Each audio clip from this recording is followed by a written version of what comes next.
नमस्कार और सत श्री अकाल। मैं हाँ कंवर संधू।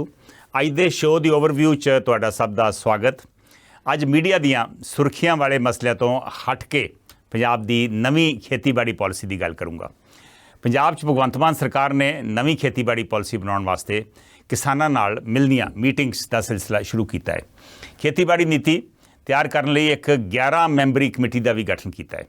इस तो पहलों पुरानियां अकाली भाजपा और कांग्रेस सरकारां वल्लों खेतीबाड़ी पॉलिसी बनाने वास्ते की उपराले किए सन अते उन्हां नूं की मुश्किलां आईयां सन।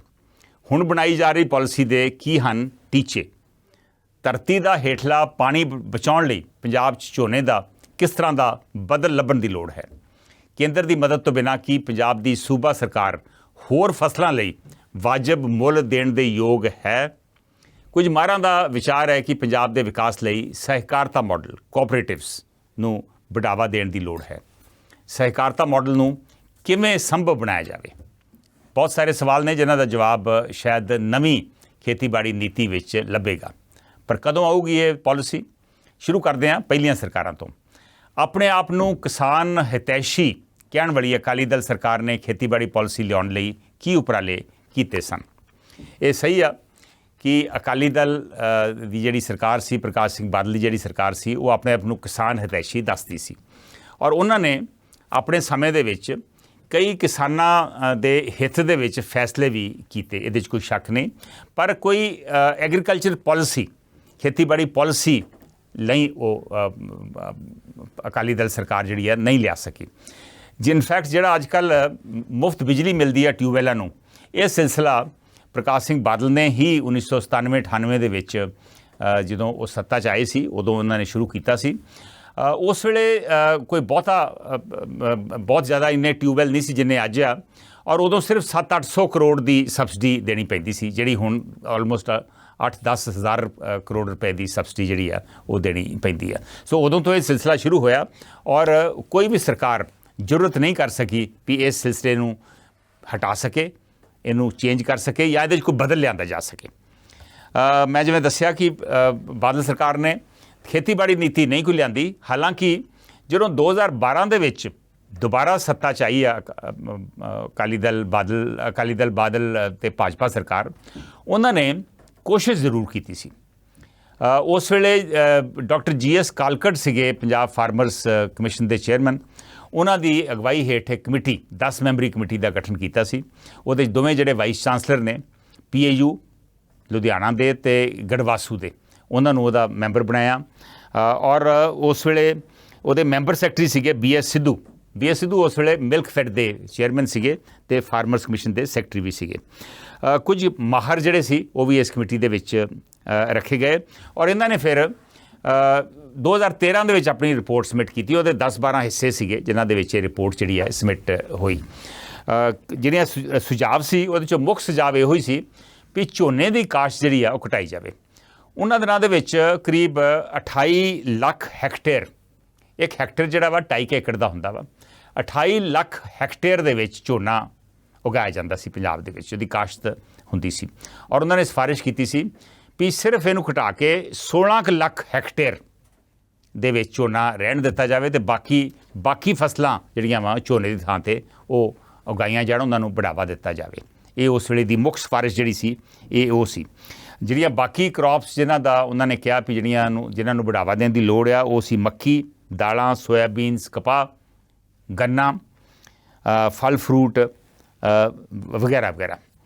और ये भी कहा गया कि इन्हां फसलों वास्ते वाजिब जिहड़े खरीद मुल है जिहड़ा वो भी लागू किया जाए और वो जे लोड़ पवे तो कुछ जिहड़ियां पंजाब दीयां अपनियां संस्थावां वा जिवें मार्कफैड वगैरह वा इन्हां नूं होर स्ट्रोंग किया जाए ताकि ये कुछ खरीद जिहड़ी है ये कर सकन।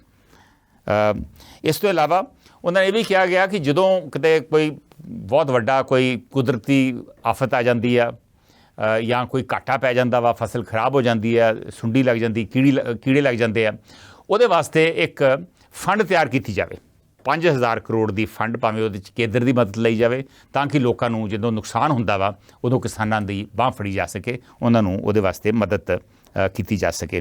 प्राइस सपोर्ट ऑपरेशनस फंड इनू इस फंड नूं उस कमेटी ने कहा सीगा। इस तो इलावा फल फ्रूट नूं बढ़ावा देने की लोड़ आ। जिहड़ा कंढी एरिया वा उहदे खास करके ਗਲਗਲ ਆਮਲਾ ਕੀਨੋ ਵਗੈਰਾ ਨੂੰ ਹੋਰ ਇਨਕਰੇਜ ਕੀਤਾ ਜਾਵੇ ਔਰ ਇਹਦੇ ਵਾਸਤੇ ਪ੍ਰੋਪਰ ਪ੍ਰੋਸੈਸਿੰਗ ਜਿਹੜੀ ਆ ਉਹ ਵੀ ਕੀਤੀ ਜਾਵੇ। ਐਗਰੋ ਫੋਰੈਸਟਰੀ ਨੂੰ ਬੜਾਵਾ ਦੇਣ ਦਾ ਉਹਨਾਂ ਨੇ ਸੁਝਾਅ ਦਿੱਤਾ ਸੀ ਔਰ ਇਹਦੇ ਵਾਸਤੇ ਟਿੰਬਰ ਲੱਕੜੀ ਦੀਆਂ ਫੈਕਟਰੀਆਂ ਜਿਹੜੀਆਂ ਵਾ ਉਹਨਾਂ ਨੂੰ ਲਿਆਂਦਾ ਜਾਵੇ ਔਰ ਉਹਦਾ ਫਿਰ ਬਾਕੀ ਸਟੇਟਾਂ ਦੇ ਵਿੱਚ ਉਹਦਾ ਇਸਤੇਮਾਲ ਵੀ ਹੋ ਸਕੇ। ਸੋ ਚੰਗੀਆਂ ਸਿਫਾਰਸ਼ਾਂ ਸੀ, ਇਹਦੇ 'ਚ ਕੋਈ ਸ਼ੱਕ ਨਹੀਂ, ਲੇਕਿਨ ਇਹ ਪਾਲਿਸੀ ਲਾਗੂ ਨਹੀਂ ਹੋ ਸਕੀ ਔਰ 2017 ਦੇ ਵਿੱਚ ਫਿਰ ਸਰਕਾਰ ਬਦਲ ਗਈ। ਸੋ ਕੋਸ਼ਿਸ਼ਾਂ ਜ਼ਰੂਰ ਹੋਈਆਂ ਲੇਕਿਨ ਪਾਲਿਸੀ ਅਕਾਲੀ ਦਲ ਸਰਕਾਰ ਨਹੀਂ ਲਿਆ ਸਕੀ।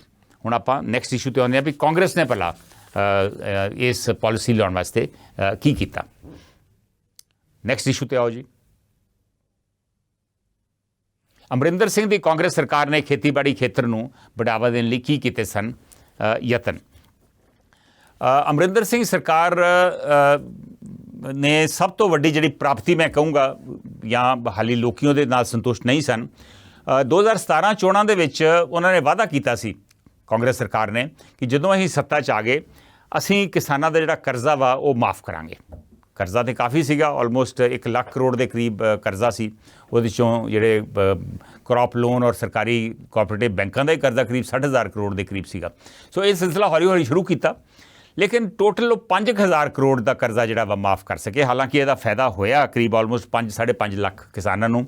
ਉਹਨਾਂ ਨੇ 2-2 ਲੱਖ ਦਾ ਕਰਜ਼ਾ ਜਿਹੜਾ ਸੀ ਉਹ ਮਾਫ ਕਰਨਾ ਸ਼ੁਰੂ ਕੀਤਾ ਲੇਕਿਨ ਲੋਕੀ ਸੰਤੁਸ਼ਟ ਨਹੀਂ ਹੋਏ ਕਿਉਂਕਿ ਪਹਿਲਾਂ ਵਾਅਦਾ ਕੀਤਾ ਸੀ ਅਸੀਂ ਸਾਰਿਆਂ ਦਾ ਹੀ ਕਰਜ਼ਾ ਮਾਫ ਕਰਾਂਗੇ। ਸੋ ਬਹੁਤ ਛੋਟੀ ਪਰਸੈਂਟੇਜ ਮਾਫ ਹੋਈ ਲੇਕਿਨ ਫਿਰ ਵੀ ਇੱਕ ਚੰਗਾ ਉਪਰਾਲਾ ਸੀ। ਨਾ ਉਸ ਤੋਂ ਪਹਿਲਾਂ ਸਰਕਾਰ ਕੋਈ ਇਹੋ ਜਿਹਾ ਕੰਮ ਕਰ ਸਕੀ ਹੈ ਅਤੇ ਨਾ ਉਸ ਤੋਂ ਬਾਅਦ। ਸੋ ਇਹ ਕੋਸ਼ਿਸ਼ ਜ਼ਰੂਰ ਹੋਈ ਔਰ ਇਸੇ ਤਰ੍ਹਾਂ ਉਹਨਾਂ ਨੇ ਕਿਸਾਨ ਮਜ਼ਦੂਰਾਂ ਦਾ ਵੀ ਕਰੀਬ ਆਲਮੋਸਟ 600 ਕਰੋੜ ਰੁਪਈਆ ਜਿਹੜਾ ਵਾ ਉਹ ਮਾਫ ਕੀਤਾ। 20,000 ਰੁਪਈਆ ਕਿਸਾਨ ਮਜ਼ਦੂਰ ਹਰ ਕਿਸਾਨ ਮਜ਼ਦੂਰ ਦਾ ਮਾਫ ਕਰਨ ਦੀ ਕੋਸ਼ਿਸ਼ ਕੀਤੀ।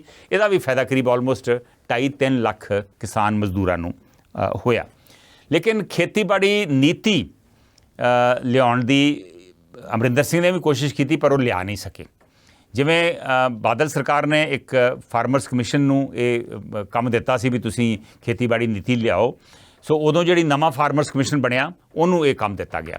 ਅਜੇ ਵੀਰ ਜਾਖੜ ਉਸ ਕਮਿਸ਼ਨ ਦੇ ਚੇਅਰਮੈਨ ਸਨ ਔਰ ਇੱਕ ਨਵੀਂ ਕਮੇਟੀ ਬਣੀ 5 ਮੈਂਬਰੀ ਕਮੇਟੀ। ਉਹਦੇ ਅਜੇ ਵੀਰ ਜਾਖੜ ਉਹਦੇ ਚੇਅਰਮੈਨ ਸੀ। ਬਲਵਿੰਦਰ ਸਿੰਘ ਸਿੱਧੂ ਡਾਇਰੈਕਟਰ ਐਗਰੀਕਲਚਰ ਉਹਦੇ ਮੈਂਬਰ ਸੈਕਟਰੀ ਸੀਗੇ। ਦੋਵੇਂ VC ਗੜਵਾਸੂ ਦੇ ਅਤੇ PAU ਦੇ ਉਹਦੇ ਮੈਂਬਰ ਸੀ ਅਤੇ ਇੱਕ ACS ਡਿਵੈਲਪਮੈਂਟ ਇੱਕ ਅਫਸਰ ਉਹਦੇ ਵਿੱਚ ਸ਼ਾਮਿਲ ਸਨ। ਸੋ ਇਹ ਕਮੇਟੀ ਬਣ ਗਈ ਔਰ ਜੂਨ 2018 ਦੇ ਵਿੱਚ ਇਹਨੇ ਡਰਾਫਟ ਵੀ ਤਿਆਰ ਕਰ ਲਿਆ। ਮੈਨੂੰ ਯਾਦ ਆ ਇਹ ਡਰਾਫਟ ਦੀਆਂ ਕਾਪੀਆਂ ਕੁਝ MLAs ਨੂੰ ਵੀ ਸਰਕੂਲੇਟ ਹੋਈਆਂ। ਮੈਂ ਉਦੋਂ ਆਮ ਆਦਮੀ ਪਾਰਟੀ ਦੇ ਵਿੱਚ ਸੀ, ਮੈਨੂੰ ਵੀ ਇਹ ਕਾਪੀ ਆਈ ਵੀ ਆਪਣੇ ਸੁਝਾਅ ਦਿਓ। ਮੈਂ ਸੁਝਾਅ ਦਿੱਤੇ। ਮੇਰੇ ਨਾਲ ਇੱਕ ਮੀਟਿੰਗ ਵੀ ਅਜੇ ਵੀਰ ਜਾਖੜ ਔਰ ਬਲਵਿੰਦਰ ਸਿੱਧੂ ਔਰ ਇਹਨਾਂ ਸਾਰਿਆਂ ਨੇ ਕੀਤੀ। ਚੰਗਾ ਵਿਚਾਰ ਵਟਾਂਦਰਾ ਹੋਇਆ ਲੇਕਿਨ ਉਹ ਜਿਹੜੀ ਰਿਪੋਰਟ ਸੀ ਵਿਧਾਨ ਸਭਾ 'ਚ ਪੇਸ਼ ਹੋਣੀ ਸੀ ਜਿੱਤੇ ਉੱਤੇ ਬਹਿਸ ਹੋਣੀ ਸੀ ਔਰ ਫਿਰ ਨੀਤੀ ਬਣਨੀ ਸੀ ਲੇਕਿਨ ਇਹ ਰਿਪੋਰਟ ਵਿਧਾਨ ਸਭਾ 'ਚ ਪੇਸ਼ ਹੀ ਨਹੀਂ ਕੀਤੀ ਗਈ। ਕੀ ਵਜ੍ਹਾ ਸੀ ਇਹ ਨਹੀਂ ਪਤਾ ਲੇਕਿਨ ਸੋ ਇਹ ਵੀ ਨੀਤੀ ਜਿਹੜੀ ਆ ਨਹੀਂ ਬਣ ਸਕੀ। ਕੁਝ ਸੁਝਾਅ ਇਸ ਕਮਿਸ਼ਨ ਦੇ ਵੀ ਉਹੀ ਸਨ ਜਿਹੜੇ ਪਿਛਲੀ ਸਰਕਾਰ ਬਾਦਲ ਸਰਕਾਰ ਵੇਲੇ ਦੇ ਸੀ। ਝੋਨੇ ਦੀ ਕਾਸ਼ਤ ਘੱਟ ਕੀਤੀ ਜਾਵੇ ਔਰ ਝੋਨੇ ਦੇ ਥਾਂ 'ਤੇ ਕੁਝ ਹੋਰ ਫਸਲਾਂ ਨੂੰ ਬੜਾਵਾ ਦਿੱਤਾ ਜਾਵੇ। ਉਹ ਫਸਲਾਂ ਦਾ ਵਾਜਿਬ ਮੁੱਲ ਤੈਅ ਕੀਤਾ ਜਾਵੇ ਔਰ ਵਾਜਿਬ ਮੁੱਲ ਲੋਕਾਂ ਨੂੰ ਦਿੱਤਾ ਜਾਵੇ। ਮਾਰਕਫੈਡ ਵਰਗੀਆਂ ਜਿਹੜੀਆਂ ਸੰਸਥਾਵਾਂ ਵਾ ਉਹਨਾਂ ਨੂੰ ਹੋਰ ਤਾਕਤਵਰ ਕੀਤਾ ਜਾਵੇ ਤਾਂ ਕਿ ਉਹ ਕੁਝ ਫਸਲਾਂ ਦੀ ਖਰੀਦ ਇੱਥੇ ਕਰਕੇ ਉਹਨਾਂ ਦੀ ਖਪਤ ਵੀ ਸਟੇਟ ਦੇ ਵਿੱਚ ਕਰ ਸਕਣ। ਇਸ ਤੋਂ ਇਲਾਵਾ ਇੱਕ ਗਰੁੱਪ ਇੰਸ਼ੋਰੈਂਸ ਜਾਂ ਕੋਈ ਨਾ ਕੋਈ ਫੰਡ ਜਿਹੜਾ ਵਾ ਜਦੋਂ ਕਿਸਾਨਾਂ ਦਾ ਨੁਕਸਾਨ ਹੋ ਜਾਂਦਾ ਵਾ ਉਹਦੇ ਵਾਸਤੇ ਤਿਆਰ ਕੀਤਾ ਜਾਵੇ। ਹੁਣ ਅੱਜ ਕੱਲ੍ਹ ਜਿਵੇਂ ਜੇ ਕਿਤੇ ਫੰਡ ਇਹੋ ਜਿਹਾ ਹੁੰਦਾ ਅਤੇ ਜਿਵੇਂ ਅੱਜ ਕੱਲ੍ਹ ਬੇਮੌਸਮੀ ਬਾਰਿਸ਼ ਕਰਕੇ ਬਹੁਤ ਵੱਡੇ ਪੱਧਰ 'ਤੇ ਕਣਕ ਦਾ ਨੁਕਸਾਨ ਹੋਇਆ ਵਾ ਅਤੇ ਇਹਦੇ ਨਾਲ ਇਸ ਫੰਡ ਦੇ ਵਿੱਚੋਂ ਲੋਕਾਂ ਨੂੰ ਮੁਆਵਜ਼ਾ ਦਿੱਤਾ ਜਾ ਸਕਦਾ ਸੀ। ਸੋ ਉਹਨਾਂ ਵੀ ਸਿਫਾਰਿਸ਼ ਕੀਤੀ ਲੇਕਿਨ ਇਹ ਫੰਡ ਤਿਆਰ ਨਹੀਂ ਹੋ ਸਕਿਆ, ਸ਼ਾਇਦ ਪੈਸੇ ਦੀ ਘਾਟ ਸੀ। ਲੇਕਿਨ ਇੱਕ ਬਹੁਤ ਅੱਛਾ ਸੁਝਾਅ ਉਸ ਕਮੇਟੀ ਦਾ ਸੀ ਕਿ ਐਗਰੀਕਲਚਰ ਡਿਪਾਰਟਮੈਂਟ, ਕੋਆਪਰੇਟਿਵ ਡਿਪਾਰਟਮੈਂਟ ਔਰ ਐਨੀਮਲ ਹਸਬੈਂਡਰੀ ਡਿਪਾਰਟਮੈਂਟ, ਇਹ 3 ਡਿਫਰੈਂਟ ਮਿਨਿਸਟਰੀਜ਼ ਆ, ਇਹਨਾਂ ਨੂੰ ਮਿਲਾ ਕੇ ਇੱਕ ਮਿਨਿਸਟਰੀ ਬਣਾਇਆ ਜਾਵੇ ਕਿਉਂਕਿ ਓਵਰਲੈਪ ਆ ਇਹਨਾਂ ਦਾ। ਕਾਫੀ ਕੰਮ ਜਿਹੜਾ ਵਾ ਉਹ ਇੱਕ ਦੂਜੇ ਨਾਲ ਮਿਲਦਾ ਜੁਲਦਾ ਵਾ। ਸੋ ਇਹਨਾਂ ਦੀ ਇੱਕ ਮਿਨਿਸਟਰੀ ਬਣਾਈ ਜਾਵੇ ਔਰ ਨਾਲ ਫਿਰ ਗ੍ਰਾਮ ਸਭਾਵਾਂ ਜਿਹੜੀਆਂ ਵਾ ਉਹਨਾਂ ਨੂੰ ਹੋਰ ਤਾਕਤਵਰ ਕੀਤਾ ਜਾਵੇ ਤਾਂ ਕਿ ਉਹ ਆਪਣੇ ਫੈਸਲੇ ਆਪ ਲੈ ਸਕਣ। ਇਹ ਵੀ ਕਿਹਾ ਗਿਆ ਕਿ ਲਗਾਤਾਰ ਦਿੱਲੀ ਸਰਕਾਰ ਨਾਲ ਕੇਂਦਰ ਨਾਲ ਤਾਲਮੇਲ ਦੀ ਲੋੜ ਆ। ਸੋ ਉਹਦੇ ਵਾਸਤੇ ਦਿੱਲੀ ਦੇ ਵਿੱਚ ਕੋਈ ਕਮੇਟੀ ਜਾਂ ਦਿੱਲੀ ਦੀ ਕੋਈ ਇਹੋ ਜਿਹਾ ਅਫਸਰ ਬਿਠਾਇਆ ਜਾਵੇ, ਕੋਈ ਮੈਕੈਨਿਜ਼ਮ ਬਣਾਈ ਜਾਵੇ ਜਿਹੜੀ ਲਗਾਤਾਰ ਦਿੱਲੀ ਦੇ ਨਾਲ ਤਾਲਮੇਲ ਕਰਕੇ ਦਿੱਲੀ ਤੋਂ ਫੰਡਸ ਲੈ ਸਕੇ, ਦਿੱਲੀ ਤੋਂ ਦੀ ਹੈਲਪ ਮਦਦ ਜਦੋਂ ਲੋੜ ਹੋਵੇ ਉਹ ਲਈ ਜਾ ਸਕੇ। ਔਰ ਇਸ ਤੋਂ ਇਲਾਵਾ ਇਹ ਵੀ ਕਿਹਾ ਗਿਆ ਕਿ ਉਹਨਾਂ ਚਿਰ ਤੱਕ ਖੇਤੀਬਾੜੀ ਨੂੰ ਬੜਾਵਾ ਨਹੀਂ ਮਿਲ ਸਕੂਗਾ ਜਿੰਨਾ ਚਿਰ ਤੱਕ ਤੁਸੀਂ ਉੱਥੋਂ ਦਾ ਸਿਹਤ ਸੇਵਾਵਾਂ ਦਾ ਤੇ ਐਜੂਕੇਸ਼ਨ ਸੈਕਟਰ ਜਿਹੜਾ ਵਾ ਉਹਨੂੰ ਹੋਰ ਤਾਕਤਵਰ ਨਾ ਬਣਾਓ। ਅੱਛਾ ਸੁਝਾਅ ਸੀਗਾ, ਦੋ ਇਮੀਡੀਏਟਲੀ ਫਾਰਮ ਪਾਲਿਸੀ ਨਾਲ ਸੰਬੰਧਿਤ ਨਹੀਂ ਸੀਗਾ। ਇਸ ਤੋਂ ਇਲਾਵਾ ਇੱਕ ਹੋਰ ਬੜਾ ਅੱਛਾ ਸੁਝਾਅ ਸੀਗਾ ਉਸ ਕਮੇਟੀ ਦਾ ਕਿ ਇੱਕ ਪੈਨਸ਼ਨ ਕਿਸਾਨਾਂ ਵਾਸਤੇ, ਕਿਸਾਨ ਮਜ਼ਦੂਰਾਂ ਵਾਸਤੇ ਸੋਸ਼ਲ ਸਿਕਿਉਰਿਟੀ ਜਾਂ ਪੈਨਸ਼ਨ ਦਾ ਕੋਈ ਇੰਤਜ਼ਾਮ ਕੀਤਾ ਜਾਵੇ ਤਾਂ ਕਿ ਜਦੋਂ ਬੁਢਾਪੇ ਦੇ ਵਿੱਚ ਉਹਨਾਂ ਨੂੰ ਕੁਝ ਨਾ ਕੁਝ ਸਾਧਨ ਉਹਨਾਂ ਦਾ ਰੁਜ਼ਗਾਰ ਦਾ ਤਾਂ ਨਹੀਂ ਹੁੰਦਾ ਉਦੋਂ, ਪਰ ਐਟਲੀਸਟ ਉਹ ਆਪਣੀ ਰੋਜ਼ੀ ਰੋਟੀ ਜਿਹੜੀ ਆ ਉਹ ਕਮਾ ਸਕਣ, ਭਾਵੇਂ ਉਹਨਾਂ ਨੂੰ 5000 ਰੁਪਈਆ ਜਾਂ 7000 ਰੁਪਈਆ ਹਰ ਮਹੀਨੇ ਦਿੱਤੇ ਜਾਏ ਤਾਂ ਕਿ ਉਹਨਾਂ ਦਾ ਗੁਜ਼ਾਰਾ ਜਿਹੜਾ ਵਾ ਉਹ ਚੱਲ ਸਕੇ। ਇਸ ਤੋਂ ਇਲਾਵਾ ਇੱਕ ਹੋਰ ਬਹੁਤ ਅੱਛਾ ਸੁਝਾਅ ਸੀਗਾ ਕਿ ਜਿਹੜੀ ਸਬਸਿਡੀ ਦਿੱਤੀ ਜਾ ਰਹੀ ਆ ਇਹਨੂੰ ਰੈਸ਼ਨਲਾਈਜ਼ ਕੀਤਾ ਜਾਵੇ। ਸਾਰੇ ਕਿਸਾਨਾਂ ਨੂੰ ਸਬਸਿਡੀ ਦੇਣ ਦੀ ਬਜਾਏ ਸਿਰਫ ਜਿਹੜੇ ਇਨਕਮ ਟੈਕਸ ਨਹੀਂ ਦਿੰਦੇ ਉਹ, ਔਰ ਜਿਹੜੇ 10 ਏਕੜ ਤੋਂ ਛੋਟੇ ਫਾਰਮਰ ਹੈ, 10 ਏਕੜ ਤੋਂ ਘੱਟ ਜਿਹਨਾਂ ਦੀ ਜ਼ਮੀਨ ਹੈ, ਸਿਰਫ ਉਹਨਾਂ ਨੂੰ ਫ੍ਰੀ ਬਿਜਲੀ ਦਿੱਤੀ ਜਾਵੇ। ਔਰ ਉਹਨਾਂ ਨੇ ਇਹ ਵੀ ਕਿਹਾ ਕਿ ਪਹਿਲਾਂ ਸ਼ੁਰੂ ਦੇ ਵਿੱਚ 100 ਰੁਪਈਆ ਹਰ ਮਹੀਨੇ ਪਰ BHP ਜਿਹੜਾ ਵਾ ਉਹ ਲਾਇਆ ਜਾਵੇ ਤਾਂ ਕਿ ਹੌਲੀ ਹੌਲੀ ਜਿਹੜੇ ਵੱਡੇ ਕਿਸਾਨ ਨੇ ਜਾਂ 10 ਏਕੜ ਤੋਂ ਵੱਧ ਵਾਲੇ ਕਿਸਾਨ ਨੇ ਉਹ ਬਿਜਲੀ ਦੇ ਜਿਹੜੇ ਬਿੱਲ ਉਹ ਦੇਣੇ ਸ਼ੁਰੂ ਕਰਨ। ਇਹ ਵੀ ਕਿਹਾ ਗਿਆ ਕਿ ਜਿਹੜੀਆਂ ਕੋਆਪਰੇਟਿਵ ਸੁਸਾਇਟੀਜ਼ ਆ ਉਹਨਾਂ ਦੇ ਵਿੱਚ ਜਿਹੜਾ ਸਿਆਸੀ ਦਖਲ ਆ ਉਹ ਬੰਦ ਕਰਨਾ ਚਾਹੀਦਾ ਵਾ। ਸੋ ਇਸ ਤਰ੍ਹਾਂ ਦੇ ਬੜੇ ਅੱਛੇ ਸੁਝਾਅ ਸੀਗੇ, ਜਿਵੇਂ ਅਕਾਲੀ ਦਲ ਸਰਕਾਰ ਵੇਲੇ ਕਮੇਟੀ ਦੇ ਵੀ ਸੁਝਾਅ ਸੀਗੇ ਔਰ ਮੈਂ ਜਿਵੇਂ ਦੱਸਿਆ ਵੀ ਬਹੁਤ ਇਹਨਾਂ ਦੀਆਂ ਸਿਮਿਲੈਰਿਟੀਜ਼ ਆ, ਲੇਕਿਨ ਜਿਵੇਂ ਉਹ ਪਾਲਿਸੀ ਨਹੀਂ ਲਾਗੂ ਹੋ ਸਕੀ ਇਹ ਵੀ ਪਾਲਿਸੀ ਜਿਹੜੀ ਆ ਬਣੀ ਨਹੀਂ, ਡਰਾਫਟ ਬਣਿਆ ਔਰ ਨਾ ਹੀ ਇਹ ਲਾਗੂ ਹੋਈ। ਹੁਣ ਆਪਾਂ ਨੈਕਸਟ ਇਸ਼ੂ 'ਤੇ ਆਉਂਦੇ ਹਾਂ। ਨੈਕਸਟ ਇਸ਼ੂ ਹੈ ਕਿ ਹੁਣ ਵਾਲੀ ਸਰਕਾਰ ਨਵੀਂ ਖੇਤੀਬਾੜੀ ਨਵੀਂ ਨੀਤੀ ਲਿਆਉਣ ਲਈ ਕਿੰਨੀ ਸੁਹਿਰਦ ਹੈ ਹੁਣ ਵਾਲੀ ਭਗਵੰਤ ਮਾਨ ਸਰਕਾਰ। ਸੁਹਿਰਦ ਤਾਂ ਹੈ, ਪਰ ਸੁਹਿਰਦ ਤਾਂ ਪਹਿਲੀਆਂ ਸਰਕਾਰਾਂ ਵੀ ਸੀ, ਉਹਨਾਂ ਵੀ ਕੋਸ਼ਿਸ਼ ਤਾਂ ਜ਼ਰੂਰ ਕੀਤੀ ਖੇਤੀਬਾੜੀ ਨੀਤੀ ਲਿਆਉਣ ਦੀ, ਪਰ ਨੀਤੀ ਬਣੀ ਨਹੀਂ। ਸੋ ਇਸ ਕਰਕੇ ਹੁਣ ਇਹ ਸਰਕਾਰ ਦੀ ਸੁਹਿਰਦਤਾ ਤਾਂ ਉਦੋਂ ਤੋਂ ਪਤਾ ਲੱਗੂਗੀ ਕਿ ਵਾਕਈ ਇਹਨਾਂ ਦੀਆਂ ਕੋਸ਼ਿਸ਼ਾਂ ਕਾਮਯਾਬ ਹੁੰਦੀਆਂ ਵਾ ਜਿਹੜੀਆਂ ਪਹਿਲੀਆਂ ਸਰਕਾਰਾਂ ਦੀਆਂ ਨਹੀਂ ਹੋਈਆਂ ਕਾਮਯਾਬ। ਸੋ ਇਹ ਪਾਲਿਸੀ ਬਣਾਉਣ ਵਾਸਤੇ ਇਹ ਸਰਕਾਰ ਨੇ ਇੱਕ 11 ਮੈਂਬਰੀ ਕਮੇਟੀ ਦਾ ਗਠਨ ਕੀਤਾ ਵਾ। ਉਹਦੇ ਓਬਵੀਅਸਲੀ ਚੇਅਰਮੈਨ ਫਿਰ ਫਾਰਮਰਸ ਕਮਿਸ਼ਨ ਦੇ ਚੇਅਰਮੈਨ ਜਿਹੜੇ ਨੇ ਉਹੀ ਇਸ ਕਮੇਟੀ ਦੇ ਚੇਅਰਮੈਨ ਨੇ ਡਾਕਟਰ ਸੁਖਪਾਲ ਸਿੰਘ। ਉਹਨਾਂ ਦੇ ਥੱਲੇ ਉਹਨਾਂ ਦੇ ਨਾਲ ਇਹਦੇ ਮੈਂਬਰ ਸੈਕਟਰੀ ਨੇ ਸੈਕਟਰੀ ਐਗਰੀਕਲਚਰ ਰਾਹੁਲ ਤਿਵਾੜੀ, ਔਰ ਇਸ ਤੋਂ ਇਲਾਵਾ ਜਿਹੜੇ ਮੈਂਬਰਸ ਨੇ ਉਹਦੇ 'ਚ ਦੋਵੇਂ ਵਾਈਸ ਚਾਂਸਲਰਸ PIU ਤੇ ਗੜਵਾਸੂ, ਕੁਝ ਮਾਹਰ ਵੀ ਇਹਦੇ ਵਿੱਚ ਰੱਖੇ ਗਏ। ਜਿਵੇਂ ਅਕਾਲੀ ਦਲ ਸਰਕਾਰ ਵੇਲੇ ਜਿਹੜੀ ਕਮੇਟੀ ਬਣੀ ਸੀ ਉਹਦੇ 'ਚ ਵੀ ਕੁਝ ਮਾਹਰ ਸੀ, ਹੁਣ ਜਿਹੜੇ ਮਾਹਰ ਰੱਖੇ ਗਏ ਉਹਦੇ 'ਚ ਪ੍ਰੋਫੈਸਰ ਸੁੱਚਾ ਸਿੰਘ ਗਿੱਲ, ਉਹਨਾਂ ਦੇ ਤੁਸੀਂ ਲੇਖ ਪੜ੍ਹਦੇ ਰਹਿੰਦੇ ਹੋਗੇ, ਪਿੱਛੇ ਜੇ ਵੀ ਇੱਕ ਲੇਖ ਆਇਆ ਸੀ, ਬੜਾ ਅੱਛਾ ਲੇਖ ਸੀ ਕੋਆਪਰੇਟਿਵ ਸੁਸਾਇਟੀਜ਼ ਬਾਰੇ, ਸਹਿਕਾਰਤਾ ਮਾਡਲ ਬਾਰੇ। ਉਹਨਾਂ ਤੋਂ ਇਲਾਵਾ ਡਾਕਟਰ BS ਘੁੰਮਣ ਜਿਹੜੇ ਵਾਈਸ ਚਾਂਸਲਰ ਰਹੇ ਨੇ ਪੰਜਾਬੀ ਯੂਨੀਵਰਸਿਟੀ ਪਟਿਆਲਾ ਦੇ, ਉਹ ਵੀ ਇਹਦੇ ਮੈਂਬਰ ਨੇ। ਔਰ ਇੱਕ ਕਾਮਨ ਲਿੰਕ ਆ BS ਸਿੱਧੂ, ਬਲਵਿੰਦਰ ਸਿੰਘ ਸਿੱਧੂ, ਜਿਹੜੇ ਪਹਿਲੀਆਂ 2 ਕਮੇਟੀਆਂ ਦੇ ਵਿੱਚ ਵੀ ਸੀ ਤੇ ਇਸ ਕਮੇਟੀ ਦੇ ਵਿੱਚ ਵੀ ਨੇ। ਸੋ ਮੇਰਾ ਖਿਆਲ ਹੈ ਇਹ ਇੱਕ ਬਹੁਤ ਚੰਗੀ ਗੱਲ ਹੈ ਤਾਂ ਕਿ ਉਹ BS ਸਿੱਧੂ ਜਿਹੜੀਆਂ ਪਹਿਲੀਆਂ ਕਮੇਟੀਆਂ ਦੀਆਂ ਸਿਫਾਰਿਸ਼ਾਂ ਸੀ ਉਹ ਇਸ ਕਮੇਟੀ ਨੂੰ ਵੀ ਜਾਣੂ ਕਰਵਾ ਸਕਣ ਉਹਨਾਂ ਬਾਰੇ। ਸੋ ਬੜਾ ਅੱਛਾ ਸਟੈਪ ਆ। ਇਸ ਤੋਂ ਇਲਾਵਾ ਇਹ ਸਰਕਾਰ ਨੇ ਇੱਕ ਹੋਰ ਕਮੇਟੀ ਬਣਾਈ ਆ ਚੀਫ ਸੈਕਟਰੀ ਦੇ ਹੇਠ ਕਿ ਕਿਵੇਂ ਆਪਾਂ ਪਰਮਲ ਜਿਹੜਾ ਝੋਨਾ ਵਾ, ਪਰਮਲ ਵੈਰਾਈਟੀ ਜਿਹੜੀ ਆ ਉਹਦੇ ਥਾਂ 'ਤੇ ਆਪਾਂ ਬਾਸਮਤੀ ਨੂੰ ਕਿਵੇਂ ਬੜਾਵਾ ਦੇ ਸਕਦੇ ਹਾਂ, ਉਹਦੀ ਐਕਸਪੋਰਟ ਕਿਵੇਂ ਕਰ ਸਕਦੇ ਹਾਂ, ਕਿਵੇਂ ਉਹਨੂੰ ਸਹੀ ਵਾਜਬ ਮੁੱਲ ਦਿੱਤਾ ਜਾ ਸਕਦਾ। ਸੋ ਇਹ ਵੀ ਇੱਕ ਕਮੇਟੀ ਬਣੀ ਹੈ। ਸੋ ਕਮੇਟੀਆਂ ਦੀ ਕੋਈ ਘਾਟ ਨਹੀਂ, ਔਰ ਇਹਦੇ ਨਾਲ ਕਿਸਾਨਾਂ ਦੇ ਨਾਲ ਮਿਲਣੀਆਂ ਵੀ ਸ਼ੁਰੂ ਕੀਤੀਆਂ, ਮੀਟਿੰਗਸ ਵੀ ਸ਼ੁਰੂ ਕੀਤੀਆਂ ਵਾ। ਇੱਕ ਮੀਟਿੰਗ ਹੋ ਵੀ ਚੁੱਕੀ ਆ। ਇਹ ਉਹੀ ਇੱਕ ਤਰੀਕੇ ਨਾਲ ਉਹੀ ਗੱਲ ਹੈ ਜਿਹੜੀ ਅਸੀਂ 2016-17 ਦੇ ਵਿੱਚ 17 ਤੋਂ ਪਹਿਲਾਂ ਅਸੀਂ ਡਾਇਲੌਗ ਸ਼ੁਰੂ ਕੀਤੇ ਸੀ। ਕਾਫੀ ਫਾਇਦਾ ਹੁੰਦਾ ਉਹਦਾ, ਲੇਕਿਨ ਇਹ ਕਿਉਂਕਿ ਇੱਕ ਡੈਡੀਕੇਟਡ ਪਾਲਿਸੀ ਬਣਨੀ ਆ, ਇੱਕ ਸਪੈਸ਼ਲਾਈਜ਼ ਕੰਮ ਆ ਇੱਕ ਨਵੀਂ ਨੀਤੀ ਬਣਾਉਣ ਦਾ, ਇਹਦੇ 'ਚ ਮੇਰੇ ਖਿਆਲ ਮਾਹਰਾਂ ਨਾਲ ਗੱਲਬਾਤ ਜਿਹੜੀ ਆ ਉਹ ਜ਼ਿਆਦਾ ਜ਼ਰੂਰੀ ਆ ਆਮ ਲੋਕਾਂ ਦੀ ਰਾਏ ਨਾਲੋਂ। ਲੋਕਾਂ ਦੀ ਰਾਏ ਤਾਂ ਕਰੀਬ ਪਤਾ ਹੀ ਆ, ਲੈਣ 'ਚ ਕੋਈ ਹਰਜ਼ ਨਹੀਂ, ਪਰ ਜ਼ਿਆਦਾ ਮਾਹਰਾਂ ਦੇ ਨਾਲ ਗੱਲਬਾਤ ਕਰਨਾ ਜਿਹੜਾ ਵਾ ਉਹ ਬਹੁਤ ਜ਼ਰੂਰੀ ਆ। ਮੈਂ ਫਿਰ ਦੱਸਣਾ ਚਾਹੁੰਦਾ ਕਿ ਪ੍ਰੋਬਲਮਸ ਉਹੀ ਨੇ ਜੋ ਅੱਜ ਤੋਂ 15 ਸਾਲ ਪਹਿਲਾਂ ਸੀ ਜਾਂ 5 ਸਾਲ ਪਹਿਲਾਂ ਸੀ। ਥੋੜ੍ਹੇ ਜਿਹੇ ਪ੍ਰੋਬਲਮਸ ਐਡ ਜ਼ਰੂਰ ਹੋ ਗਈਆਂ ਵਾ। ਹੁਣ ਜਿਵੇਂ ਇੱਕ ਤਾਂ ਮੌਸਮ ਦੇ ਵਿੱਚ ਬੜੀ ਅਜੀਬੋ ਗਰੀਬ ਜੀ ਤਬਦੀਲੀ ਆ ਰਹੀ ਹੈ, ਕੋਈ ਪਤਾ ਨਹੀਂ ਲੱਗਦਾ ਵੀ ਕਦੋਂ ਬਾਰਿਸ਼ ਆ ਜਾਣੀ ਆ, ਕੋਈ ਪਤਾ ਨਹੀਂ ਲੱਗਦਾ ਵੀ ਕਦੋਂ ਗਰਮੀ ਕਿੰਨੀ ਜ਼ਿਆਦਾ ਪੈਣ ਲੱਗ ਪੈਣੀ ਆ, ਕਿੰਨੀ ਠੰਡ ਪੈਣ ਲੱਗ ਪੈਣੀ। ਹੁਣ ਤੁਸੀਂ ਵੇਖਿਆ ਅੱਜ ਕੱਲ੍ਹ ਕਿੰਨੀ ਪੰਜਾਬ 'ਚ ਇੱਕ ਤਰੀਕੇ ਨਾਲ ਇੱਕਦਮ ਫਿਰ ਠੰਡ ਵਾਪਸ ਆ ਗਈ ਆ। ਇੱਕ ਵਾਰੀ ਲੱਗਦਾ ਸੀ ਵੀ ਗਰਮੀ ਬਹੁਤ ਛੇਤੀ ਪੈਣ ਲੱਗ ਪਈ, ਕਿ ਗਰਮੀਆਂ ਛੇਤੀ ਆ ਜਾਣਗੀਆਂ। ਲੱਗਦਾ ਸੀ ਕਣਕ ਨੋਰਮਲੀ ਵਿਸਾਖੀ 'ਤੇ ਕਟਾਈ ਸ਼ੁਰੂ ਹੁੰਦੀ ਆ, ਇਹ 15 ਦਿਨ ਪਹਿਲਾਂ ਕਟਾਈ ਸ਼ੁਰੂ ਹੋ ਗਈ। ਹੁਣ ਲੱਗ ਰਿਹਾ ਵਾ ਵੀ ਪਤਾ ਨਹੀਂ ਵਿਸਾਖੀ 'ਤੇ ਵੀ ਕਟਾਈ ਸ਼ੁਰੂ ਹੋ ਸਕਣੀ ਅੱਗੇ ਨਹੀਂ, ਜਿਸ ਹਿਸਾਬ ਨਾਲ ਇਸ ਵੇਲੇ ਮੌਸਮ ਬਦਲ ਰਿਹਾ ਵਾ। ਸੋ ਮੇਰੇ ਖਿਆਲ ਇਹਦੇ 'ਚ ਕੇਂਦਰ ਦੀ ਸਾਨੂੰ ਮਦਦ ਜ਼ਰੂਰ ਲੋੜ ਹੈ, ਕਿਉਂਕਿ ਅਸੀਂ ਸੈਟੇਲਾਈਟਸ ਵਗੈਰਾ ਲਾਂਚ ਕੀਤੀਆਂ ਵਾ, ਉਹਨਾਂ ਦੇ ਸੈਟੇਲਾਈਟਸ ਦੇ ਹਿਸਾਬ ਨਾਲ ਪਤਾ ਲੱਗ ਸਕੇ ਕਿ ਮੌਸਮ ਦੇ ਵਿੱਚ ਕੀ ਤਬਦੀਲੀਆਂ ਆ ਰਹੀਆਂ ਵਾ, ਉਹਦੇ ਨਾਲ ਸਾਨੂੰ ਐਗਰੀਕਲਚਰਲ ਪਾਲਿਸੀ ਜਿਹੜੀ ਆ ਉਹਦੇ ਵਿੱਚ ਸ਼ਾਇਦ ਕੋਈ ਚੇਂਜਸ ਲਿਆਉਣੀਆਂ ਪੈ ਸਕਣ। ਔਰ ਮੈਂ ਹਮੇਸ਼ਾ ਕਹਿੰਦਾ ਹੁੰਦਾ ਸੀ ਵੀ ਪੰਜਾਬ 'ਚ ਸ਼ਾਇਦ ਕ੍ਰੌਪ ਇੰਸ਼ੋਰੈਂਸ ਦੀ ਲੋੜ ਨਹੀਂ, ਕਿਉਂਕਿ 2 ਫਸਲਾਂ ਵਾ ਇੱਥੇ, ਕਣਕ ਤੇ ਝੋਨਾ, ਦੋਵੇਂ ਐਸ਼ੋਰਡ ਕ੍ਰੌਪਸ ਆ। ਲੇਕਿਨ ਹੁਣ ਲੱਗਦਾ ਵਾ ਜਿਵੇਂ ਬੇਮੌਸਮੀ ਬਾਰਿਸ਼ਾਂ, ਗੜੇ, ਝੱਖੜ, ਤੂਫਾਨ ਆ ਜਾਂਦੇ ਆ, ਹਨੇਰੀਆਂ ਆ ਜਾਂਦੀਆਂ ਵਾ, ਵਾਵਰੋੜਾ ਆ ਗਿਆ ਸੀ ਪਿੱਛੇ ਜੇ, ਉਹਦੇ ਹਿਸਾਬ ਦੇ ਨਾਲ ਮੇਰੇ ਖਿਆਲ ਹੁਣ ਕ੍ਰੌਪ ਇੰਸ਼ੋਰੈਂਸ ਵੀ ਲਿਆਉਣ ਦੀ ਲੋੜ ਹੈ। ਔਰ ਵਾਕਈ ਇੱਕ ਫੰਡ ਕ੍ਰੀਏਟ ਕਰਨ ਦੀ ਲੋੜ ਹੈ ਸੈਂਟਰ ਦੀ ਮਦਦ ਦੇ ਨਾਲ, 5-7 ਹਜ਼ਾਰ ਕਰੋੜ ਜਾਂ 10 ਹਜ਼ਾਰ ਕਰੋੜ ਦਾ, ਤਾਂ ਕਿ ਜਦੋਂ ਨੁਕਸਾਨ ਫਸਲਾਂ ਦਾ ਹੋਵੇ ਉੱਥੋਂ ਪੈਸਾ ਜਿਹੜਾ ਵਾ ਉਹ ਕਿਸਾਨਾਂ ਨੂੰ ਦਿੱਤਾ ਜਾ ਸਕੇ। ਸੋ ਭਗਵੰਤ ਮਾਨ ਸਰਕਾਰ, ਪਹਿਲਾ ਸਵਾਲ ਤੇ ਆਉਣਾ ਮੈਂ ਵੀ ਸੁਹਿਰਦ ਜ਼ਰੂਰ ਹੈ, ਸੁਹਿਰਦਤਾ ਦਾ ਅਸਲੀ ਟੈਸਟ ਹੋਊਗਾ ਜਦੋਂ ਇਹ ਨੀਤੀ ਲੈ ਕੇ ਆਉਣਗੇ ਔਰ ਨੀਤੀ ਨੂੰ ਫਿਰ ਲਾਗੂ ਕਰਨਗੇ। ਹੁਣ ਆਪਾਂ ਨੈਕਸਟ ਇਸ਼ੂ ਤੇ ਆਉਂਦੇ ਹਾਂ। ਨੈਕਸਟ ਇਸ਼ੂ ਹੈ ਕਿ ਪ੍ਰੋਬਲਮਸ ਕੀ, ਮੁਸ਼ਕਲਾਂ ਕੀ ਆ ਸਕਦੀਆਂ ਹਨ ਪੰਜਾਬ ਸਰਕਾਰ ਨੂੰ ਨਵੀਂ ਨੀਤੀ ਲਿਆਉਣ ਦੇ ਵਿੱਚ। ਮੁਸ਼ਕਲਾਂ ਬਹੁਤ ਆ ਸਕਦੀਆਂ ਵਾ। ਪਹਿਲੀ ਮੁਸ਼ਕਲ ਤਾਂ ਇਹ ਹੋਊਗੀ ਕਿ ਜਿਵੇਂ ਪਿਛਲੀਆਂ ਸਰਕਾਰਾਂ ਸੀ, ਉਹ ਕੋਈ ਵੱਡਾ ਫੈਸਲਾ ਨਹੀਂ ਕਰ ਸਕੀਆਂ ਕਿ ਜਿਹੜੇ ਵੱਡੇ ਕਿਸਾਨ ਨੇ ਉਹਨਾਂ ਦੇ ਬਿਜਲੀ ਦੇ ਬਿੱਲ, ਮੁਫਤ ਬਿਜਲੀ ਉਹਨਾਂ ਨੂੰ ਨਾ ਦਿੱਤੀ ਜਾਵੇ।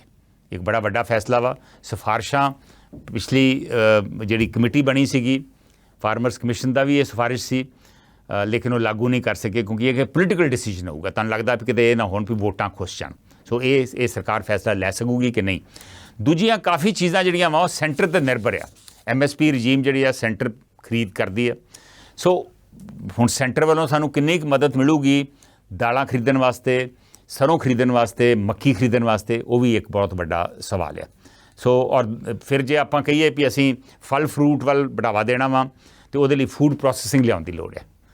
ਸਿਰਫ ਫੂਡ ਪ੍ਰੋਸੈਸਿੰਗ ਨਹੀਂ, ਫਿਰ ਸਾਨੂੰ ਏਅਰਪੋਰਟਸ ਦੇ ਉੱਤੇ ਕਾਰਗੋ ਫੈਸਿਲਿਟੀ ਐਡ ਕਰਨ ਦੀ ਲੋੜ ਹੈ।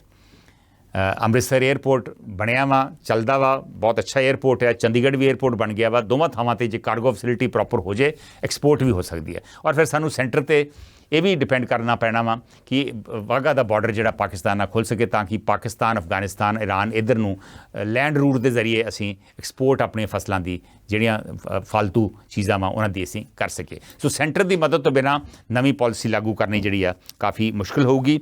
ਔਰ ਫਿਰ ਇਹਦੇ ਨਾਲ ਸਾਨੂੰ ਆਪਣੀਆਂ ਜਿਹੜੀਆਂ ਸਟੇਟ ਕਾਰਪੋਰੇਸ਼ਨਸ ਆ, ਮਾਰਕਫੈਡ, ਪਨਸਪ ਵਗੈਰਾ, ਉਹਨਾਂ ਨੂੰ ਹੋਰ ਸਟਰੈਂਥਨ ਕਰਨਾ ਪਊ, ਤਾਂ ਕਿ ਬਹੁਤ ਸਾਰੀਆਂ ਫਸਲਾਂ ਜਿਹੜੀਆਂ ਵਾ, ਜਦੋਂ ਅਸੀਂ ਝੋਨੇ ਨੂੰ ਛੱਡ ਕੇ ਝੋਨੇ ਦਾ ਬਦਲ ਲੱਭਦੇ ਆ ਮੂੰਗੀ ਦੇ ਵਿੱਚ, ਦਾਲਾਂ ਦੇ ਵਿੱਚ, ਜਾਂ ਗੰਨੇ ਦੇ ਵਿੱਚ, ਜਾਂ ਕਪਾਹ ਦੇ ਵਿੱਚ, ਅਤੇ ਸਾਨੂੰ ਫਿਰ ਉਹਦੀ MSP ਜਿਹੜੀ ਆ ਉਹ ਆਪ ਦੇਣੀ ਪਊਗੀ। ਕਪਾਹ ਦੀ ਤਾਂ ਖੈਰ ਸੈਂਟਰ ਦਿੰਦਾ ਹੀ ਆ, ਲੇਕਿਨ ਜਿਵੇਂ ਪਿੱਛੇ ਮੂੰਗੀ ਦਾ ਆਪਾਂ ਕਿਹਾ ਸੀ, ਮੂੰਗੀ ਪੰਜਾਬ ਸਰਕਾਰ ਆਪ ਖਰੀਦੂਗੀ, ਪੂਰੀ ਨਹੀਂ ਖਰੀਦ ਸਕੇ। ਸੋ ਇਸ ਕਰਕੇ ਮੂੰਗੀ ਅਤੇ ਦਾਲਾਂ, ਬਾਕੀ ਦਾਲਾਂ ਜਿਹੜੀਆਂ ਮੂੰਗੀ ਔਰ ਬਾਕੀ ਦਾਲਾਂ ਔਰ ਸਰੋਂ ਔਰ ਮੱਕੀ, ਇਹਨਾਂ ਦੀ ਜਿਹੜੀ ਖਰੀਦ ਆ ਉਹ ਆਪਣੀ ਮਾਰਕਫੈਡ ਨੂੰ ਵੀ ਯਕੀਨੀ ਬਣਾਉਣੀ ਪਊਗੀ। ਔਰ ਇਸ ਕਰਕੇ ਵੀ ਕਿਉਂਕਿ ਇਹਨਾਂ ਦੀ ਜੇ ਕੋਸ਼ਿਸ਼ ਕੀਤੀ ਜਾਏ ਮਾਰਕਫੈਡ ਵੱਲੋਂ, ਤਾਂ ਇਹਨਾਂ ਦੀ ਕਾਫੀ ਖਪਤ ਆਪਣੇ ਸਟੇਟ ਦੇ ਵਿੱਚ ਵੀ ਹੋ ਸਕਦੀ ਹੈ। ਸੋ ਇਹਨਾਂ ਨੂੰ ਸਟਰੈਂਥਨ ਕਰਕੇ ਆਪਾਂ ਨੂੰ ਜੇ ਵਾਕਈ ਅਸੀਂ ਖੇਤੀਬਾੜੀ ਸੈਕਟਰ ਨੂੰ ਬੜਾਵਾ ਦੇਣਾ। ਇਹਦੇ ਨਾਲ ਬਹੁਤ ਵੱਡੀ ਇੰਪੋਰਟੈਂਟ ਚੀਜ਼ ਆ, ਮੈਂ ਹਮੇਸ਼ਾ ਹੀ ਕਹਿੰਦਾ ਆਇਆ ਵਾਂ, ਪਿਛਲੀ ਸਰਕਾਰ ਵੇਲੇ ਮੈਂ ਕਹਿੰਦਾ ਸੀਗਾ ਕਿ ਜੋ ਵੀ ਅਸੀਂ ਪਾਲਿਸੀ ਬਣੇ ਉਹਦੇ 'ਚ ਕੰਟੀਨਿਊਟੀ ਦੀ ਬਹੁਤ ਲੋੜ ਆ। ਇਹ ਨਾ ਹੋਵੇ ਵੀ ਇੱਕ ਸਰਕਾਰ ਇੱਕ ਪਾਲਿਸੀ ਲੈ ਕੇ ਆਵੇ, ਅਗਲੀ ਸਰਕਾਰ 5 ਸਾਲਾਂ ਬਾਅਦ ਜਾਂ 4 ਸਾਲਾਂ ਬਾਅਦ ਉਹਨੂੰ ਬਦਲ ਦੇਵੇ। ਜੋ ਵੀ ਪਾਲਿਸੀ ਬਣੇ ਉਹਦੇ 'ਚ ਪ੍ਰੋਪਰ ਬਹਿਸ ਹੋਵੇ ਵਿਧਾਨ ਸਭਾ ਦੇ ਵਿੱਚ, ਭਾਵੇਂ 5, 10, 15 ਦਿਨ ਦਾ ਇੱਕ ਸਪੈਸ਼ਲ ਸੈਸ਼ਨ ਲਿਆਂਦਾ ਜਾਵੇ, ਔਰ ਉਹ ਜਿਹੜੀ ਪਾਲਿਸੀ ਹੋਵੇ ਉਹ ਘੱਟੋ ਘੱਟ 10 ਜਾਂ 15 ਸਾਲ ਵਾਸਤੇ ਲਾਗੂ ਹੋਵੇ। ਅਗਲੀਆਂ ਸਰਕਾਰਾਂ ਵੀ ਉਹਦੇ 'ਚ ਕੋਈ ਬਦਲ ਨਾ ਕਰਨ। ਹਾਂ, ਜਦੋਂ ਬਦਲ ਦੀ ਲੋੜ ਹੈ ਸਿਰਫ ਉਦੋਂ ਹੀ ਬਦਲ ਕੀਤੀ ਜਾਵੇ, ਨਾ ਕਿ ਸਿਆਸੀ ਕਾਰਨਾਂ ਕਰਕੇ। ਸੋ ਕੰਟੀਨਿਊਟੀ ਇਸ ਨਵੀਂ ਪਾਲਿਸੀ 'ਚ ਬਹੁਤ ਜ਼ਿਆਦਾ ਲੋੜ ਹੈ। ਹੁਣ ਮੈਂ ਲਾਸਟ ਇਸ਼ੂ 'ਤੇ ਆਉਣਾ, ਕਿਉਂਕਿ 3-4 ਮਿੰਟ ਰਹਿ ਗਏ ਆ। ਪੰਜਾਬ ਦੇ ਵਿਕਾਸ ਲਈ ਸਹਿਕਾਰਤਾ ਮਾਡਲ ਨੂੰ ਕਿਵੇਂ ਕੀਤਾ ਜਾਵੇ ਉਤਸ਼ਾਹਿਤ। ਪੰਜਾਬ ਦੇ ਵਿੱਚ ਕਿਉਂਕਿ ਹੁਣ ਲੈਂਡ ਹੋਲਡਿੰਗਸ ਬਹੁਤ ਥੋੜ੍ਹੀਆਂ ਰਹਿ ਗਈਆਂ ਵਾ, ਕੋਆਪਰੇਟਿਵਸ ਦੀ ਬਹੁਤ, ਕੋਆਪਰੇਟਿਵ ਸੁਸਾਇਟੀਜ਼ ਤੋਂ ਬਿਨਾਂ ਆਪਾਂ ਖੇਤੀਬਾੜੀ ਸੈਕਟਰ ਨੂੰ ਲਾਹੇਵੰਦ ਨਹੀਂ ਬਣਾ ਸਕਦੇ। ਪਿੱਛੇ ਜੇ ਇੱਕ ਸਰਵੇ ਆਇਆ ਸੀ ਵੀ ਪੰਜਾਬ ਦੇ ਵਿੱਚ, ਪਿਛਲੇ ਸਾਲ ਦੀ ਗੱਲ ਆ, ਵੀ ਪੰਜਾਬ ਦੇ ਵਿੱਚ ਐਵਰੇਜ ਲੈਂਡ ਹੋਲਡਿੰਗ ਜਿਹੜੀ ਆ ਉਹ 3.5 ਹੈਕਟੇਅਰ ਦੇ ਕਰੀਬ ਆ, ਕਰੀਬ 9 ਏਕੜ ਦੇ ਕਰੀਬ ਆ। ਮੈਂ ਇਹ ਸੋਚਦਾ ਵੀ ਇਹ ਸਹੀ ਨਹੀਂ, ਮੇਰਾ ਨਹੀਂ ਖਿਆਲ ਕਿ ਜੇ ਐਵਰੇਜ ਵੇਖੀ ਜਾਵੇ ਲੈਂਡ ਹੋਲਡਿੰਗ ਸੀ ਤੇ 1 ਜਾਂ 2 ਜਾਂ 2 ਤੋਂ 3 ਏਕੜ ਤੋਂ ਵੱਧ ਐਵਰੇਜ ਬਣੂਗੀ ਲੈਂਡ ਹੋਲਡਿੰਗਸ ਦੀ। ਜੇ ਲੈਂਡ ਹੋਲਡਿੰਗਸ ਥੋੜ੍ਹੀਆਂ ਵਾ ਤਾਂ ਇਹਦਾ ਮਤਲਬ ਆ ਵੀ ਜ਼ਿਮੀਂਦਾਰ ਆਪ ਟਰੈਕਟਰ ਜਾਂ ਸੰਦ ਨਹੀਂ ਖਰੀਦ ਸਕਦੇ। ਹਾਲਾਂਕਿ ਬਹੁਤ ਸਾਰੇ ਲੋਕ ਖਰੀਦਦੇ ਆ, ਜ਼ਿਮੀਂਦਾਰ ਟਰੈਕਟਰ ਖਰੀਦਦੇ ਆ, इस वे 5.5 लाख ट्रैक्टर है पंजाब दे विच, पर लोड़ नहीं। जे तुहाडी ज़मीन ही 2 या 4 या 5 एकड़ है तो तुहानूं वाकई ट्रैक्टर की लोड़ है। जे कोऑपरेटिव्स पिंडां दे विच बणीਆਂ होण, चंगीਆਂ ਚੱਲਦੀਆਂ होण, उन्हां कोल ट्रैक्टर होण, 5-7 ट्रैक्टर होण और वो ट्रैक्टर किराए ते तुहानूं दे देण या संद दे देण तो ਉਹਦੇ ਨਾਲ ਤੁਹਾਨੂੰ ਤੁਹਾਡਾ ਬਹੁਤ ਖਰਚ ਬਚ ਸਕਦਾ ਵਾ। ਹਰ ਜ਼ਿਮੀਂਦਾਰ ਨੂੰ ਇਹੋ ਜਿਹੀ ਚੀਜ਼ਾਂ ਤੇ ਖਰਚਣਾ ਨਹੀਂ ਪਊਗਾ। ਔਰ ਇੱਕ ਸੁਸਾਇਟੀ ਆ ਜਿਹਦਾ ਐਗਜ਼ਾਮਪਲ ਮੈਂ ਕਈ ਲੇਖਾਂ ਦੇ ਵਿੱਚ ਪੜ੍ਹਿਆ, ਪਿੱਛੇ ਜੇ ਸੁੱਚਾ ਸਿੰਘ ਗਿੱਲ ਦੇ ਲੇਖ 'ਚ ਵੀ ਪੜ੍ਹਿਆ, ਇੱਕ ਹੋਰ ਹੀ ਲੇਖ ਆਇਆ ਸੀ ਉਹਦੇ 'ਚ ਵੀ ਮੈਂ ਪੜ੍ਹਿਆ ਸੀ। ਇੱਕ ਹੁਸ਼ਿਆਰਪੁਰ ਸੁਸਾਇਟੀ ਹੈ ਲੰਬੜਾ ਕਾਂਗੜੀ, ਹੁਸ਼ਿਆਰਪੁਰ ਤੋਂ 15-20 ਕਿਲੋਮੀਟਰ ਦੂਰ ਹੈ। ਮੈਂ ਗਿਆ ਮੈਂ ਇਸ ਪਿੰਡ ਦੇ ਵਿੱਚ, ਬਹੁਤ ਅੱਛੀ ਸੁਸਾਇਟੀ ਚੱਲ ਰਹੀ ਆ। ਉਹ 4 ਚੀਜ਼ਾਂ ਦੇ ਵਿੱਚ ਕਿਸਾਨਾਂ ਦੀ ਮਦਦ ਕਰਦੀ ਹੈ ਸੁਸਾਇਟੀ। ਇੱਕ ਤੇ ਸੰਦ ਦੇਣ ਵਾਸਤੇ, ट्रैक्टर संद जे किसानों ਨੂੰ ਲੋੜ ਪਵੇ ਉਹਨਾਂ ਦੀ ਹਾਰਵੈਸਟਰ ਵਾਸਤੇ ਜਾਂ ਜੋ ਵੀ ਤੂੜੀ ਕੱਢਣ ਵਾਸਤੇ ਜਾਂ ਤੂੜੀ ਇਕੱਠੀ ਕਰਨ ਵਾਸਤੇ ਸੰਦ ਦਿੰਦੀ ਆ। ਦੂਜਾ ਮੰਡੀਕਰਨ ਦੇ ਵਿੱਚ ਕਿਸਾਨਾਂ ਦੀ ਉਹ ਮਦਦ ਕਰਦੀ ਆ।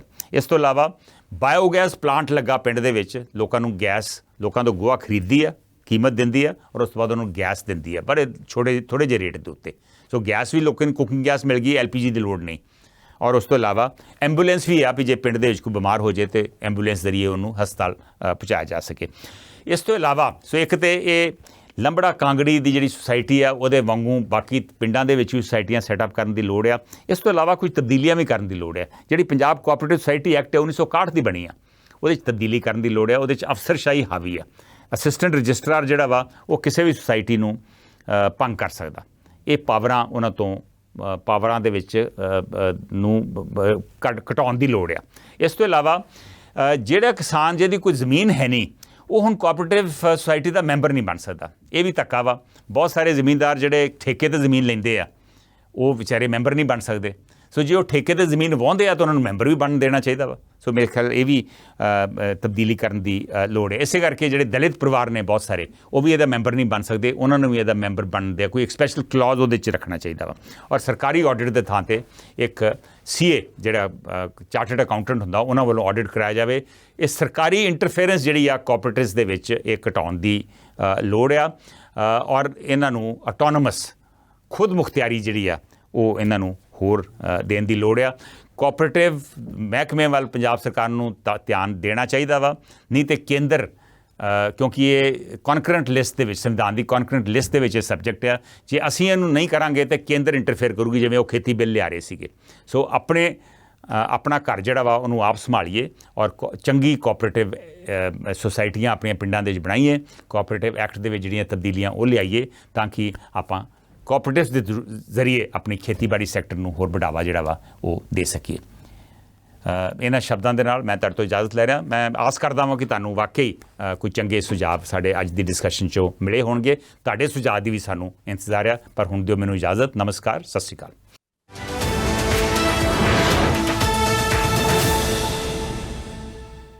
Hello hello Hello. Hello Hello. ਬਾਹਰ ਵਸਦੇ ਪੰਜਾਬੀਆਂ ਨੂੰ ਆਪਣਿਆਂ ਨਾਲ ਜੋੜਨ ਲਈ, ਵਤਨੋਂ ਪਾਰ ਵਸਦਿਆਂ ਨੂੰ ਆਪਣੀ ਮਿੱਟੀ ਦੀ ਝਲਕ ਦੇਣ ਲਈ, ਖਬਰ ਹੀ ਨਹੀਂ ਉਸ ਦੀ ਤਹਿ ਤੱਕ ਜਾ ਕੇ ਸੱਚਾਈ ਤੁਹਾਡੇ ਤੱਕ ਪਹੁੰਚਾਉਣ ਲਈ, ਤੁਹਾਡੀ ਆਵਾਜ਼ ਤੁਹਾਡੇ ਮੁੱਦਿਆਂ ਨੂੰ ਸਰਕਾਰਾਂ ਤੱਕ ਪਹੁੰਚਾਉਣ ਲਈ ਮੁੜ ਤੁਹਾਡੇ ਰੂਬਰੂ ਹੋਣ ਜਾ ਰਿਹਾ ਹੈ ਤੁਹਾਡਾ ਆਪਣਾ ਹੋਸਟ ਉੱਗੇ ਪੱਤਰਕਾਰ ਕੰਵਰ ਸੰਧੂ। ਇਹ ਸ਼ੋਅ ਇਸ ਵੇਲੇ ਲਾਈਵ ਟੈਲੀਕਾਸਟ ਹੈ। ਇੱਕ ਵਾਰ ਫੇਰ ਤੋਂ ਪੇਸ਼ ਕਰ ਰਹੇ ਹਨ। ਸਤਿ ਸ਼੍ਰੀ ਅਕਾਲ, ਮੈਂ ਹਾਂ ਕੰਵਰ ਸੰਧੂ। ਕਿਉਂਕਿ ਇਹ ਕਾਲ-ਇਨ ਸ਼ੋਅ ਆ, ਤੁਸੀਂ ਵੀ ਇਹਦੇ 'ਚ ਹਿੱਸਾ ਲੈ ਸਕਦੇ ਜੇ। Hello global Punjab. ਸਮਾਜ ਦੀ ਹਰ ਖਬਰ ਤੇ ਨਜ਼ਰ ਹੀ ਨਹੀਂ, ਡੂੰਘਾਈ ਨਾਲ ਪੜਚੋਲ ਦਾ ਓਵਰਵਿਊ ਕਮਰ ਸੰਧੂ ਦੇ ਨਾਲ।